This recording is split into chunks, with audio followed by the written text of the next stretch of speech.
Hola, en esta píldora vamos a ver el modelo intertemporal del consumo más sencillo, el más básico. Es un modelo que se caracteriza por ser de dos periodos, tiene una serie de supuestos básicos. El supuesto más simplificador es que son dos periodos de tiempo. Hay certidumbre sobre las variables futuras. Se considera que el tipo de interés es constante. ¿Bien? Entonces, lo primero que vamos a hacer es considerar una familia que vive dos periodos, el presente y el futuro, periodo 1 y periodo 2, en el que tiene que maximizar una función de utilidad intertemporal,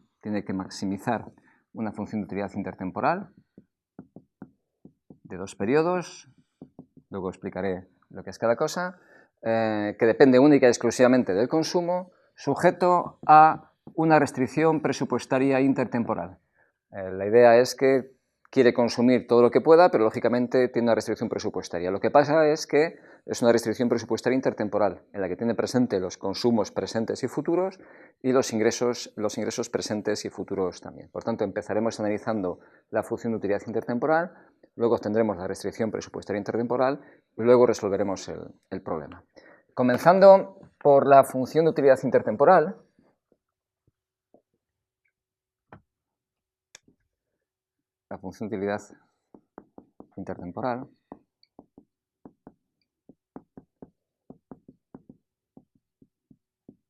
supondré que es una función, insisto, muy sencilla. El individuo solo obtiene utilidad de su consumo, del consumo presente y del consumo futuro. Lo que pasa es que es verdad que el consumo genera utilidades más intensas en el presente que en el futuro. Hay una especie de factor de descuento, Rho, una especie de factor de descuento que hace que prime más, que valore más el consumo presente que el consumo futuro. Es una especie de tasa de descuento subjetiva o una especie de tasa de impaciencia temporal o, como dicen algunos textos, una especie representa un poco el coste de no consumir. Todos preferimos consumir hoy mejor que consumir mañana y eso viene reflejado por este parámetro. Vale, esta función de utilidad intertemporal genérica, en estos modelos tan sencillos voy a utilizar siempre la más sencilla que hay, que es la función logarítmica, de tal forma que la función de utilidad intertemporal a maximizar va a ser esta función. ¿Vale? Esta es la función de utilidad intertemporal. Voy a obtener ahora la restricción presupuestaria intertemporal. La restricción presupuestaria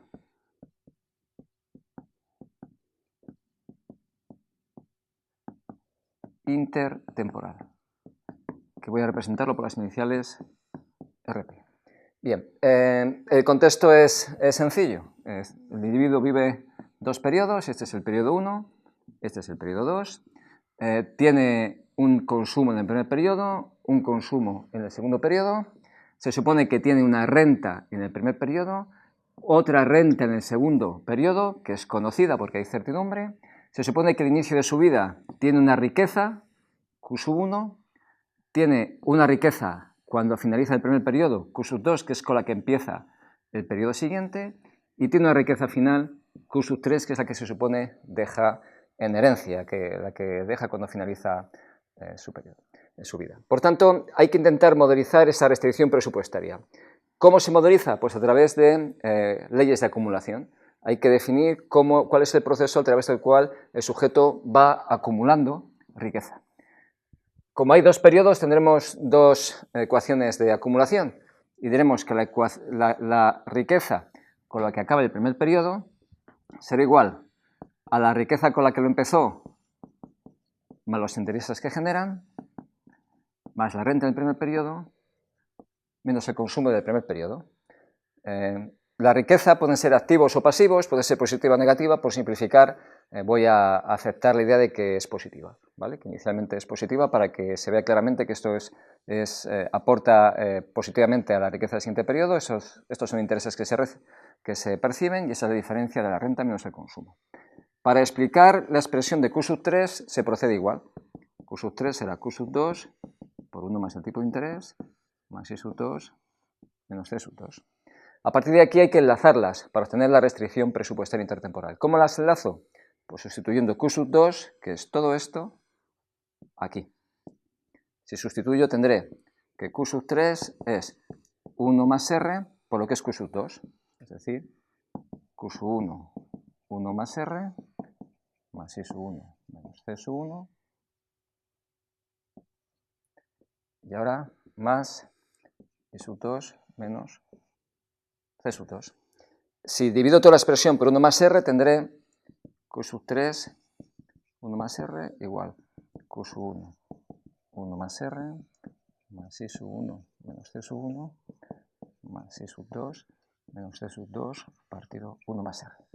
Y ahora lo que voy a hacer es poner a la izquierda todos los consumos y a la derecha las rentas y las riquezas. Con lo que si lo reordeno tendré C sub 1 más C sub 2 partido 1 más R igual I sub 1 más I sub 2 partido 1 más R más 1 más R Q sub 1 menos Q sub 3 partido 1 más R.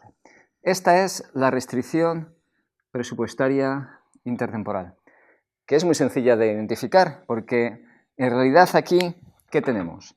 Aquí lo que tenemos es el valor presente del consumo. Consumo en 1 más el valor actualizado del consumo en 2. Aquí, ¿qué tenemos? Esto es el valor presente de las rentas. ¿Y esto qué es?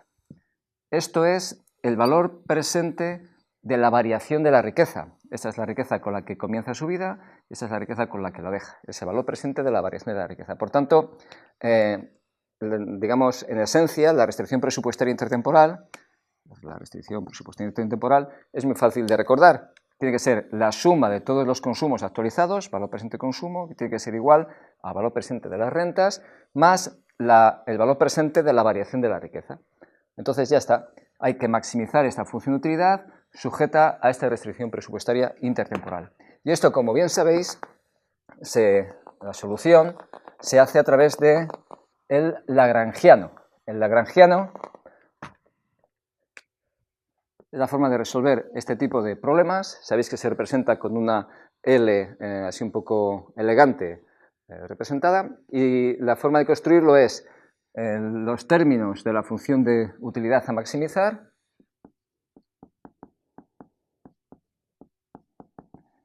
más la restricción presupuestaria intertemporal multiplicada por lambda, donde lambda es el multiplicador de Lagrange, tiene un significado económico importante. A estos efectos simplemente quiero que lo consideréis como el vínculo para unir lo que es los argumentos a maximizar con la restricción a la que se enfrenta el individuo.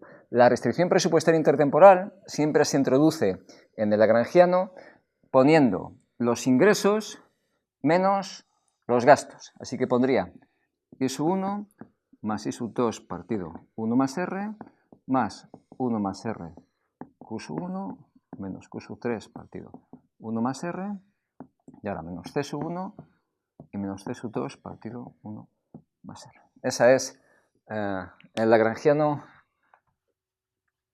en el que hay que operar. Entonces, la forma de proceder siempre es la misma. Para obtener los argumentos, los niveles de consumo que maximizan esta función de utilidad sujeta a esta restricción presupuestaria intertemporal, hay que calcular tantas condiciones de primer orden como argumentos tenga la función de utilidad. Como está consumo 1 y consumo en 2, hay que maximizarlo con respecto al consumo 1, parcial de lagrangiano respecto a C sub 1 igual a 0, parcial de lagrangiano respecto a C sub 2 igual a 0, y parcial de lagrangiano respecto de lambda igual a 0. Y se opera. La parcial de lagrangiano respecto a C sub 1 será, como es la derivada del logaritmo del consumo, será 1 partido C sub 1, y ahora que tengo aquí, más menos C sub 1, es decir, menos lambda igual a 0. Esta será la primera condición de primer orden, la primera. La segunda, con respecto a C sub 2, será 1 partido C sub 2 por 1 más ρ, menos lambda, que multiplica, o mejor dicho, que está dividido por 1 más R, igual a 0.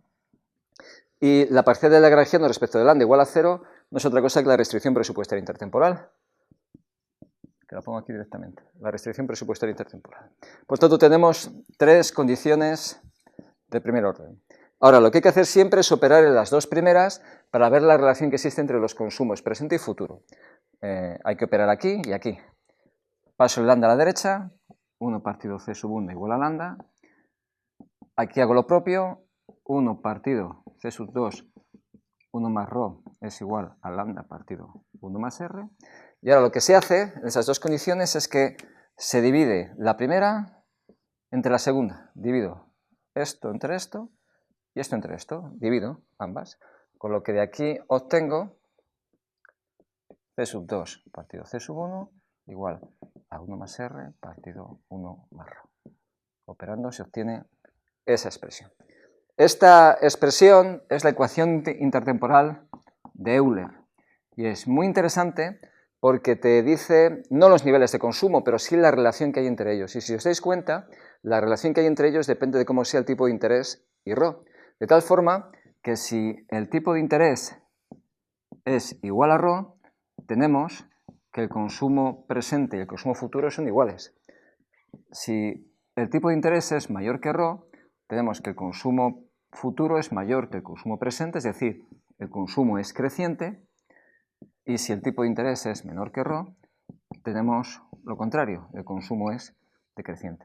Eso tiene sentido porque hemos dicho que ρ no es otra cosa que el coste de no consumir, el coste de ahorrar. Y el tipo de interés es el premio por no consumir, el premio por ahorrar. Si el premio y el coste coinciden, no tengo ningún incentivo a consumir más o consumir menos, y mi patrón de consumo será un patrón de consumo estable. Sin embargo, si el premio por ahorrar es mayor, consumiré menos ahora para ahorrar y consumiré más en el futuro. El consumo será creciente y al revés, así. ¿Vale? En cualquier caso, esta ecuación intertemporal de Euler me da la relación entre el consumo en 2 y el consumo en 1. Si considero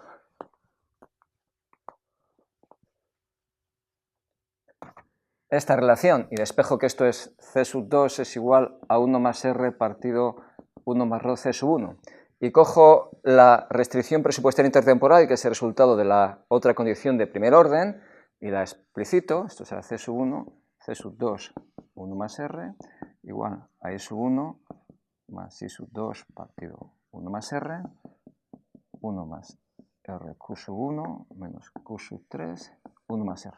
Al final, si os dais cuenta, lo único que tenemos son un sistema, es un sistema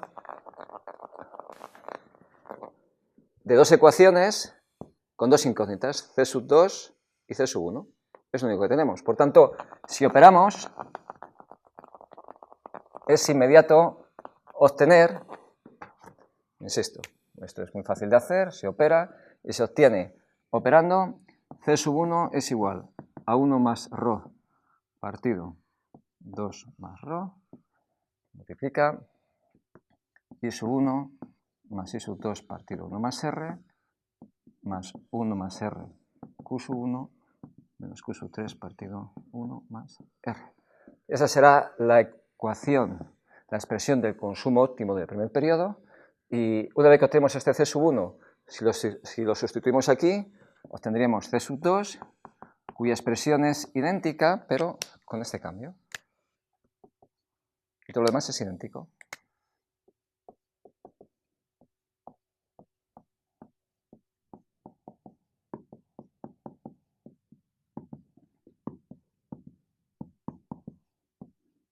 Bien, de esta forma vemos lo que comenté en la píldora de introducción, que el consumo, si me centro por ejemplo en el consumo presente, depende de la renta presente, de la renta futura, del nivel de riqueza con el que parte mi vida en el pasado y negativamente de la riqueza que espero dejar en el futuro. Con lo que si viéramos, vemos claramente cómo la propensión marginal al consumo respecto a la renta presente tiene esta expresión, que es positiva, que depende de mi impaciencia temporal por consumir, y con respecto a la renta futura también depende de mi impaciencia temporal al consumir, con un factor de descuento objetivo que es el tipo de interés. Así de sencillo. Vale, pues este planteamiento lo vamos a complicar en la siguiente píldora, introduciendo la existencia de un sector público y veremos cómo las decisiones de gasto y su financiación pueden alterar estos patrones de consumo por parte de las familias. Pero eso será la siguiente píldora.